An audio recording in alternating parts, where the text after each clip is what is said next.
그룹 FT 아일랜드 출신 최민환과 그룹 라본 출신 유리는 지난 2023년 협의 이혼을 하였습니다. 이때 별도의 재산 분할은 하지 않은 것으로 보이고 양육권은 아이 3명 모두 아버지인 최민환 씨가 가져갔습니다. 그러나 2024년 유리 씨는 최민환 씨에게 관한 여러 녹취록들을 유튜브에 공개하면서 양육자 변경 청구, 재산 분할 청구 및 위자료 청구 소송을 제기하였다고 알려져 있습니다. 최근에 최민아 씨 측에서 여러 가지 반박 인터뷰를 하면서 이혼 사유에 유리 측의 문제점이 많다고 지적하였는데요. 최민아 씨의 경우 재산 분할이 어떻게 가능할지 알아보도록 하겠습니다. 우선 이혼 후에도 재산 분할 청구는 얼마든지 가능합니다. 다만 이혼할 때로부터 2년 이내에만 가능하십니다. 그리고 여기서 제일 중요한 것은 결국은 재산 분할의 대상이 되는 재산의 범위를 설정하는 것입니다.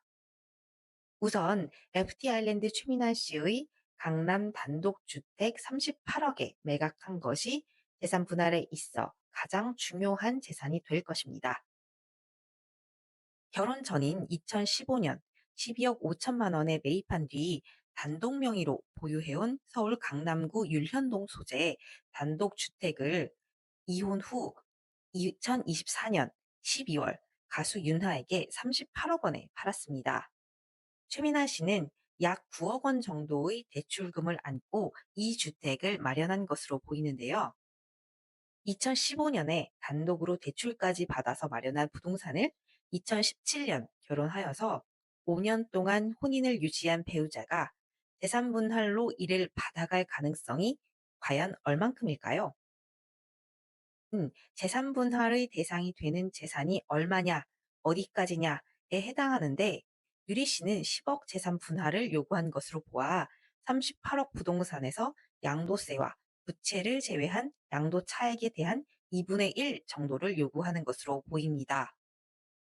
이러한 경우 5년의 기간 중 양육비 부담과 생활비 부담을 어떻게 하였는가에 관한 치열한 공방이 이어질 것으로 보입니다.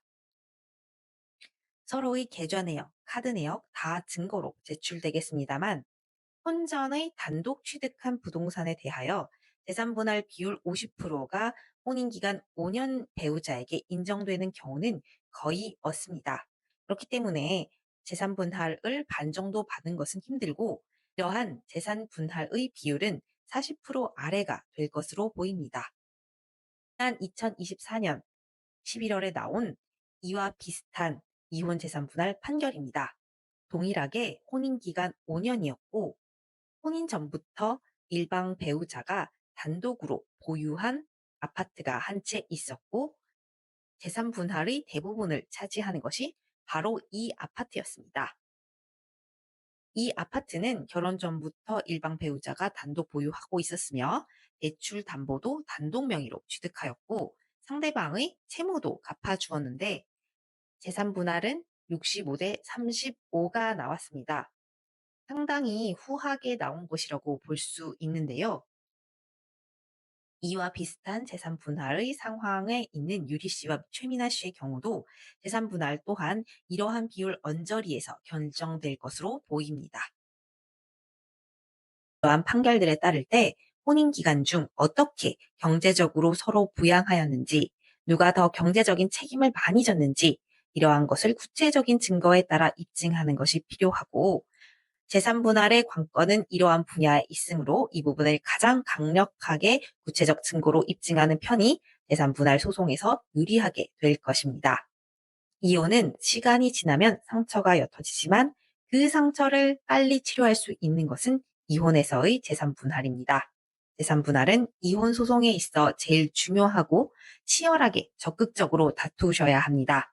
유리 씨 또한 협의 이혼을 하였으나 재산 분할 등을 하지 않은 것을 후회하여 재산 분할 소송을 별도로 제기한 것으로 보입니다.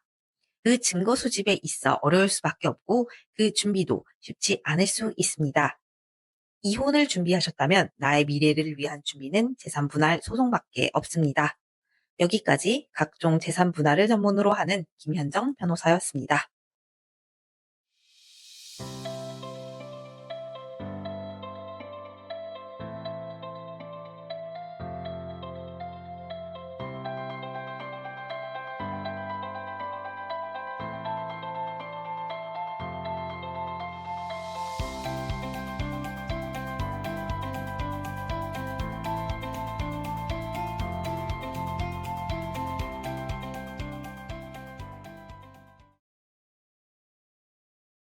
여기까지 재산 분할만을 전문적으로 다루는 상속재산 분할, 이혼재산 분할 전문 변호사 김현정이었습니다. 감사합니다.